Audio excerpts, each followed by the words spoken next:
The truth about self-care, one of the truths, at least through my lens, because I do not believe or feel that I have all of the answers, right? It's about entering into the questions. And the truth about self-care is that many of us just weren't conditioned toward it. We weren't brought up, raised with this idea, practice of self-care. And so as you get older and you hear people talk about self-care, oh, self-care is important. Take care of yourself, focus on self-care. It's almost a foreign concept. What do you mean? I am caring for myself. I'm working, I'm providing, I'm responsible, I'm meeting expectations and obligations. I'm taking care. And the truth is, we don't understand it. We can't understand or fathom what a person means. What do you mean, self-care? Is that some woo-woo out there somewhere? No one has time for that. Do you mean get a pedicure? Am I supposed to get a mani-pedi and a massage? I don't. What is this self-care stuff?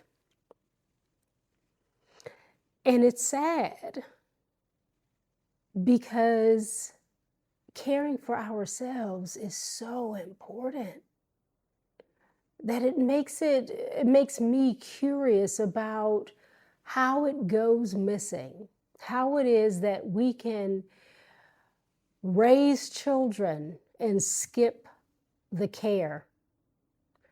The parents are responsible for taking care of, handling, and that is what becomes modeled for those who do those things. I recognize we do not live in a vacuum. There are many, many experiences. And generally speaking, that's what's modeled. How to handle our responsibilities. That's being careful. And yet it is not full of the kind of care that is withstanding, the kind of care that accesses our depth, that accesses and allows us to live wholly, like fully, completely well. Although there are different actions that one could take and call it self-care, such as that massage, yes to that. Many things are healing. Many things are needed for the body. But the type of self-care I'm referring to in this moment is the kind of care that one extends themselves in paying attention. Self-care is paying ourselves some attention. What do you mean, pay myself attention? I don't like the spotlight, or what am I supposed to be focusing on? What am I supposed to be doing? Absolutely nothing. Perceiving, sensing, feeling who you are. When I pause to pay myself some attention, I can actually encounter my thoughts. And then my thoughts will lead me to places.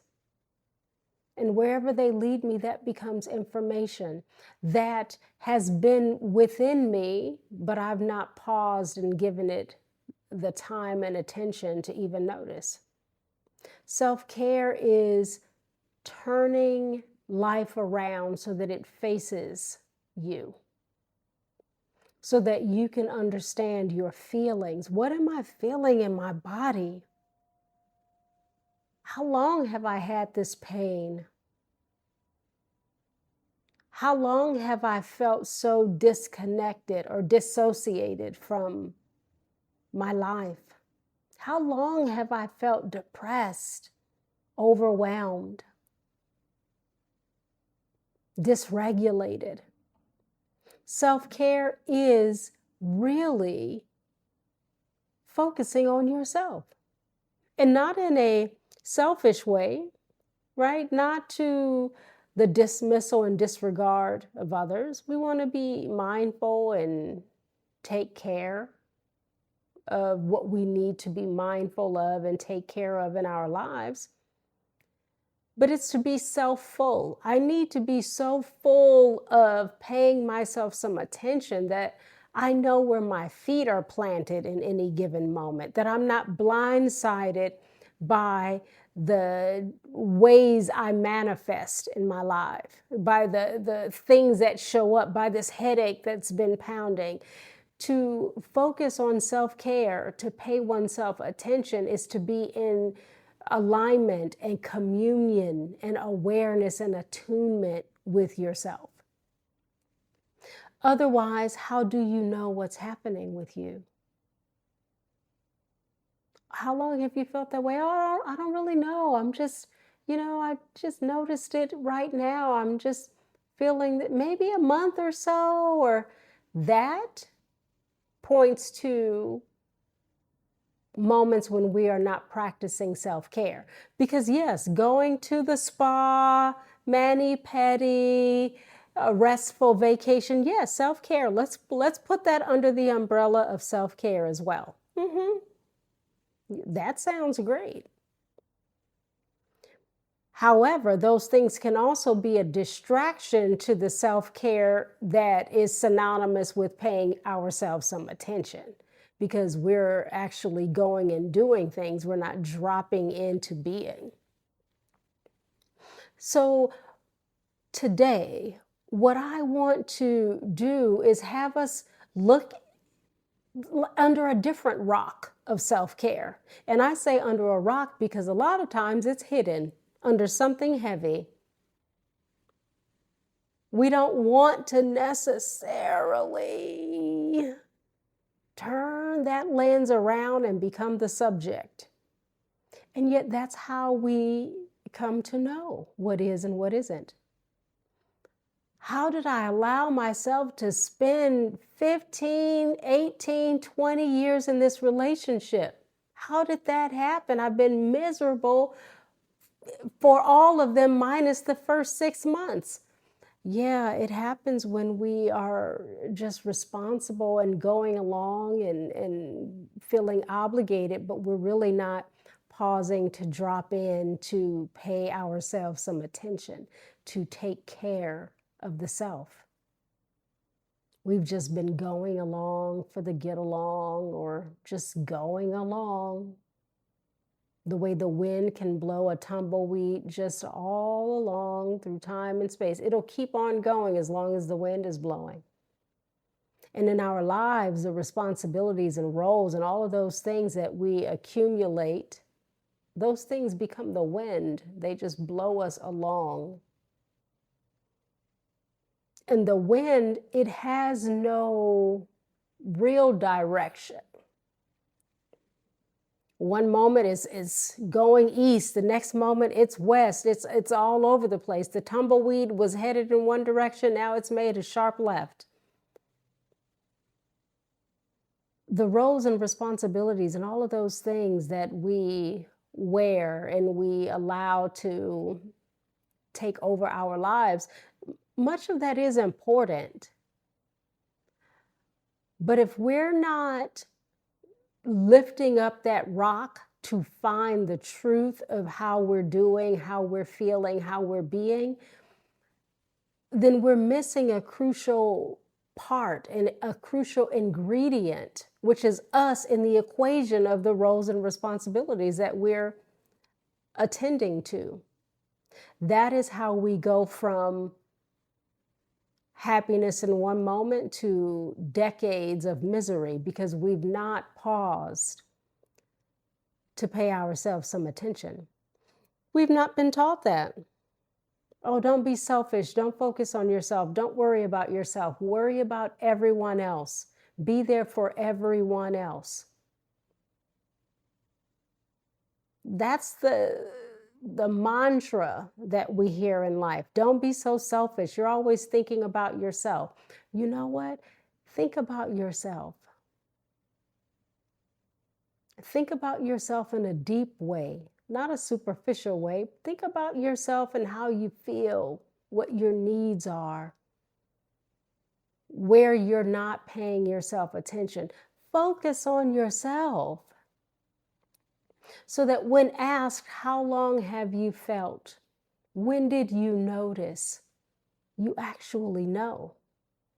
You can point to a time, a moment,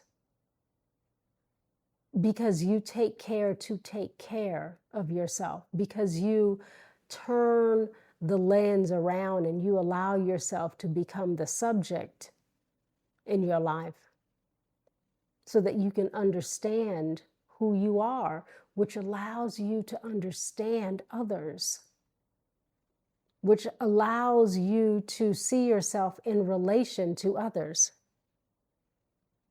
That's not selfish, that's necessary. And often we learn not to do that because it's been handed down like a tradition. No one knows about it because they've been handed down the same mantra. Don't focus on yourself, focus on others. So generation after generation, don't focus on yourself, focus on others. And then we don't understand the anxiety we carry. We don't understand what's behind the people pleasing.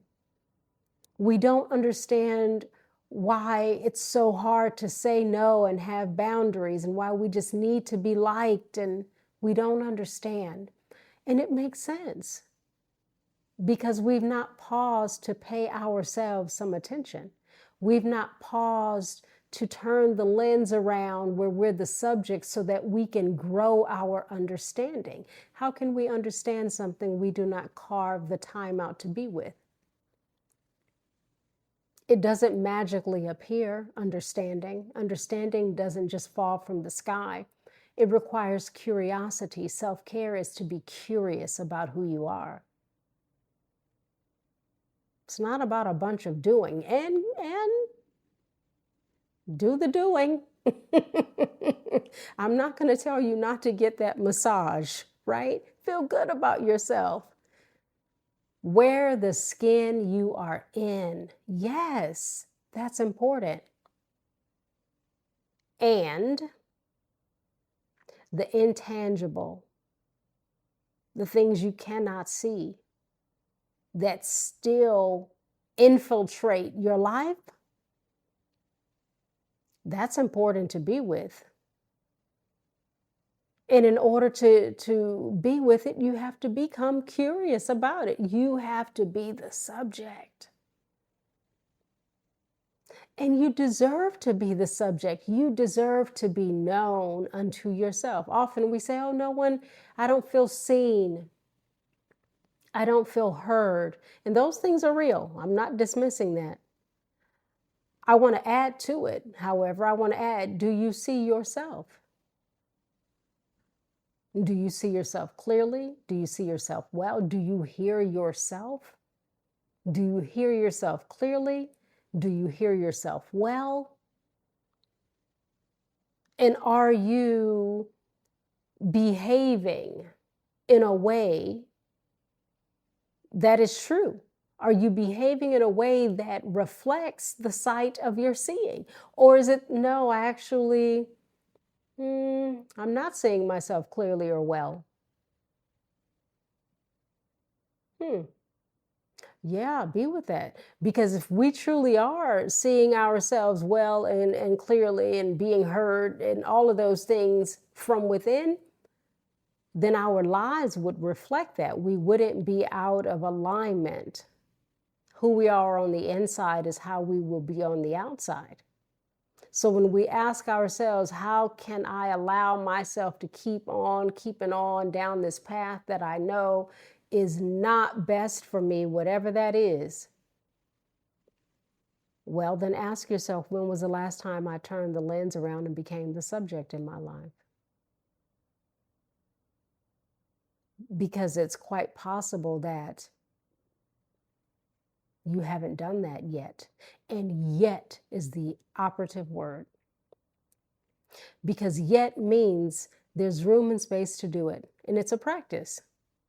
It's not a one and done. Self-care is lifelong. Our curiosity about who we are and how we show up and what we feel and think, that's lifelong, because as long as we're living, those things will change. So it isn't a one and done, and it isn't about perfection. This isn't a, oh no, I need to kick myself because I haven't been curious about who I am. No, no, no, no, no. Even that is a moment to say, hey, let me sit with what causes me to be so hard on myself. How's my language around myself when I make a mistake? Am I calling myself, oh, that was stupid, I'm such an idiot when I can't believe, turn that lens around, be the subject. Do you deserve that? No. Oh, I made a mistake. Won't be the last time. Let's add some humor to it. But sometimes we can't, because we weren't seen as children. We didn't have the things that we needed. And unfortunately, we've carried sort of the lack forward. We've carried all that's gone missing with us, and those things somehow became the practices rather than the things we sort of look at, see clearly, learn from, evolve out of, and then set aflame so that they dissolve into the no more. Isn't it interesting how the hard things, the sad things, they become the things that are most cultivated. They're easier. It's like the low-hanging fruit. It's easier to be upset than vulnerable, right? But what we're needing in this time is to set that down and try something different. It's time to try something different.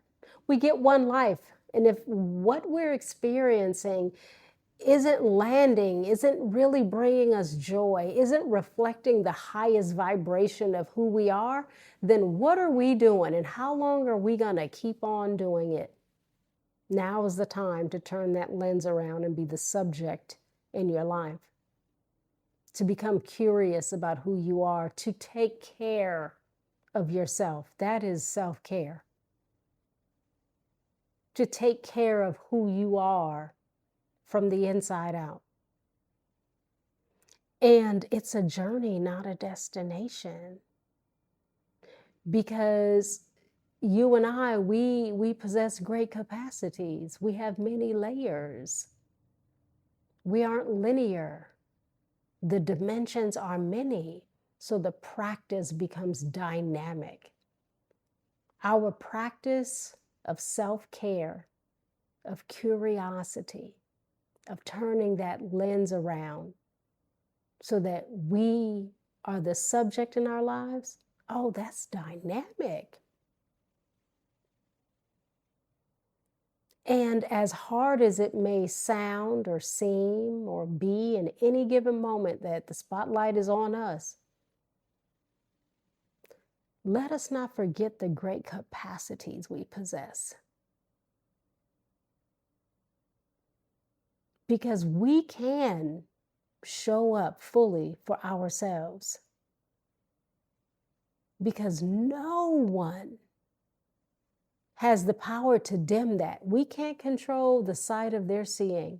We don't know if they will see us or not. No importa. It's not important. That doesn't matter. But what matters is your sight, your seeing, your lens, as it all turns in the direction of you. Because you are the subject of your life.